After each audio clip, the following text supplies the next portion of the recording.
Hello viewers, இன்னைக்கு நம்ம எங்கே வந்திருக்கோம் அப்படின்னா திருவண்ணாமலைக்கு தாங்க வந்திருக்கோம். நீங்கள் திருவண்ணாமலைக்கு வந்தால் இந்த இடத்த கண்டிப்பாக மிஸ் பண்ணாதீங்க. அப்படி என்னடா இந்த இடத்துல இருக்குன்னு தானே பார்க்குறீங்க. இந்த வீடியோக்குள்ளே போகிறதுக்கு முன்னாடி இந்த வீடியோவை பார்க்குறவங்களில் எத்தனை பேர் திருவண்ணாமலைக்கு போயிருக்கணும், எத்தனை பேர் திருவண்ணாமலைக்கு போனதே இல்லைனோ, அண்ட் எத்தனை பேருக்கு திருவண்ணாமலை நேட்டிவ்னும் கமெண்ட்ல சொல்லுங்கள்.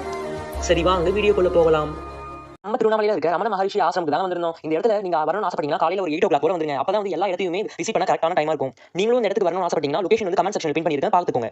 வந்து கரெக்டாகவே 8 o'clockலாம் அந்த பிளேஸ்க்கு போயிட்டோம். 8:30க்கு வந்து கேட் ஓப்பன் பண்ணாங்க. அந்த மலையேற ஸ்டார்ட் பண்ணேன். ஏன்னா 4:30க்குலாம் க்ளோஸ் பண்ணுவாங்களா. 8:30க்கு நாங்கள் கரெக்டாக மலையேற ஸ்டார்ட் பண்ணிட்டோம். மலை மேலே அப்படி என்ன ஸ்பெஷல் அப்படின்னா விருப்பாட்சி கேவ் அப்படின்னு ஒன்று சொல்லியிருந்தாங்க. அது பார்க்க ரொம்பவே சூப்பராக இருந்துச்சு. அதுக்கப்புறம் வந்து ரமண மகரிஷி இருக்காங்கல்ல, அவங்க வந்து அந்த காலத்துலலாம் உயர் தியானம் பண்ணது, வாழ்ந்தது எல்லாமே வந்து அந்த மலை மேலே தான். அது ஒரு டெம்பிள் மாதிரி கட்டியிருந்தாங்க, சூப்பராகவே இருந்துச்சு. அதுக்கப்புறம் அந்த திருவண்ணாமலை டெம்பிள் வந்து நீங்கள் 4 கோபுரம் ஒரே பிளேஸில் பார்க்கணுன்னு ஆசைப்பட்டீங்கன்னா அந்த மலை தான் வந்து கரெக்ட் வியூவாக இருக்கும்.